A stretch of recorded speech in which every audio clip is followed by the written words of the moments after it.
அனைவருக்கும் ஆனந்தமான இறைவணக்கம். 2026ஆம் ஆண்டு தமிழ் புத்தாண்டு பிறக்கப் போகுது.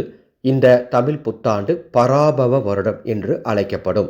இந்த பராபவ வருடத்தில் உங்கள் குழந்தைகள் நன்றாக படிக்க, வாழ்க்கையில் ஜெயிக்க, முன்னேற்றம் ஏற்பட, ஒழுக்கத்துடன் வளர ராசி வாரியாக எந்த தெய்வத்தை வணங்கலாம் என்று இந்த ஆடியோவில் சொல்லியுள்ளேன். கேட்டு அந்த தெய்வத்தை குழந்தைகளை வணங்கச் சொல்லி, குழந்தைகளுக்காக நீங்களும் வணங்கி குழந்தைகளை வெற்றி பெறும் குழந்தைகளாக உருவாக்க வேண்டும் என்று இந்த ஆடியோ பதிவை உங்களுக்காக பதிவிடுகின்றேன். கேட்டு பயன்பெற்று உங்களுக்கு தெரிந்த மாணவர்களுக்கும் மாணவிகளுக்கும் இந்த ஆடியோவை பகிர்ந்து கொள்ளுங்கள். எந்த ராசிக்கு எந்த தெய்வம்னு பார்க்கறதுக்கு முன்னால் ஒரு அறிவிப்பு. இந்த வருஷம் அட்சய திருதியை ஏப்ரல் 20ஆம் தேதி, அந்த ஒரே நாளில் உங்களது வாழ்க்கை மாறுவதற்காக வாட்ஸ்அப் மூலமாக அன்னை கமலாத்மிகா தாந்திரிக உபாசனை வகுப்பு என்ற ஒரு பாடத்தை சொல்லித்தரப்போகிறேன். 11 பாடங்களாக ஆடியோ மெசேஜ் மூலமாக இந்த வகுப்பு நடக்கும். யார் இந்த கமலாத்மிகா? தசமகா வித்யா தேவிகளில் 10வது தேவதை, தாந்திரிகத்தில் லக்ஷ்மி. இவளை வணங்கி இவள் அருளை பெற்றுவிட்டால் கோடீஸ்வர யோகம் ஏற்படும்.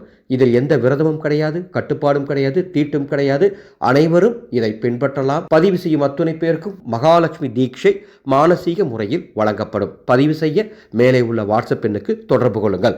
மேச ராசியில் பிறந்த மாணவர்கள் மாணவிகள் இந்த பராபவ வருடத்தில் முருகப்பெருமானை வணங்கினால் நினைவாற்றல் அதிகரிக்கும், தைரியம் அதிகரிக்கும்.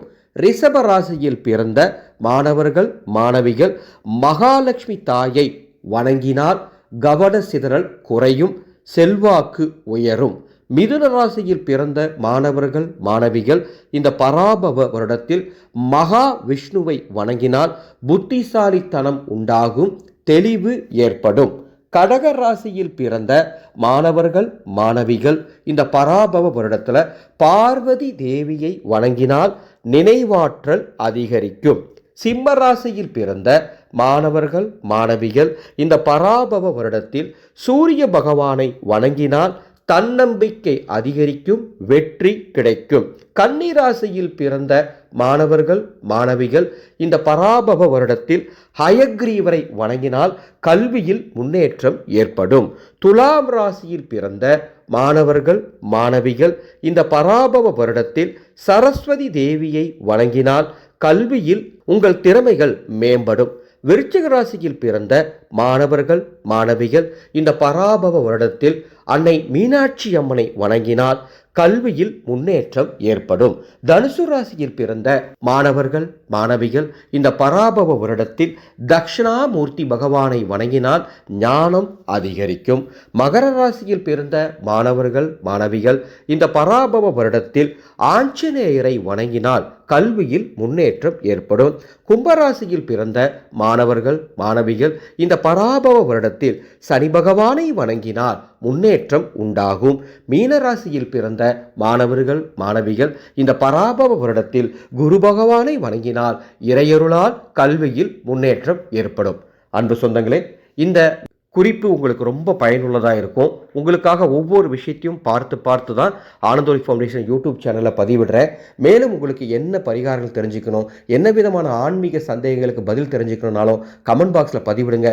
அதுக்காக ஒரு தனி பதிவு நம்ம சேனலில் கொடுக்குறோம். இப்போ நாம் சொன்ன இந்த தெய்வங்களை எந்தெந்த ராசிக்கு எந்தெந்த தெய்வம் சொல்லியிருக்கணும், அந்த தெய்வங்களை நேரம் கிடைக்கும்போது, வாய்ப்பு கிடைக்கும்போது உங்கள் குழந்தைகளை வணங்க சொல்லுங்க. குழந்தைகளுக்காக நீங்களும் வணங்குங்க. நிச்சயமாக பராபவ வருடத்தில் உங்கள் குழந்தைங்க கல்வியில் நல்ல முன்னேற்றத்தோடு, கல்வியில் மிக சிறந்து விளங்குவார்கள், முதன்மையாக வருவார்கள். அவர்களுக்கு இந்த குருவின் அருளும் பரிபூர்ணமாக எப்பொழுதும் இருக்கும் என்பதை இந்த ஆடியோவின் மூலமாக தெரிவித்துக் கொள்கின்றேன். இறுதியாக ஒரே ஒரு தகவலை கொடுத்துட்டு இந்த ஆடியோ நிறைவு பண்ணிக்கிறேன். 16/5/2026 வைகாசி அமாவாசை எனது குருநாதரின் ஜெயந்தி நாளை முன்னிட்டு நம்ம அதர்வண வேத முறைப்படி குலதெய்வ பூரண கும்பம் கட்டி தரப்போகின்றோம். செம்பினால் ஆன கும்பம் 6 வருடத்திற்கு உங்கள் குடும்பத்துக்கு குலதெய்வத்தோட அருளை பெற்றுத்தரும். உங்கள் குடும்பத்துக்கு குலதெய்வத்தினுடைய கோபம் இருக்கா, குலதெய்வத்தோட சாபம் இருக்கா, அல்லது குலதெய்வத்தோட அருள் இல்லை அப்படிங்கிற மாதிரி உங்களுக்கு அறிகுறிகள் தோணுதா, கவலைப்பட வேண்டாம். இந்த குலதெய்வ பூரண கும்பத்தை வாங்கி உங்கள் வீட்டில் நாங்கள் சொல்கிற மாதிரி வச்சு வணங்கிட்டு வாங்க. உங்கள் குலதெய்வம் உங்கள் வீட்டில் நிரந்தரமாக இருக்கும். அற்புதமான குலதெய்வ பூரண கும்பத்துக்கு பதிவு நடந்துட்டு இருக்கு. மேலே உள்ள வாட்ஸ்அப் எண்ணுக்கு தொடர்பு கொண்டு உங்கள் குடும்பத்துக்கான குலதெய்வ பூரண கும்பத்தை இன்றே பதிவு செய்து கொள்ளுங்கள்.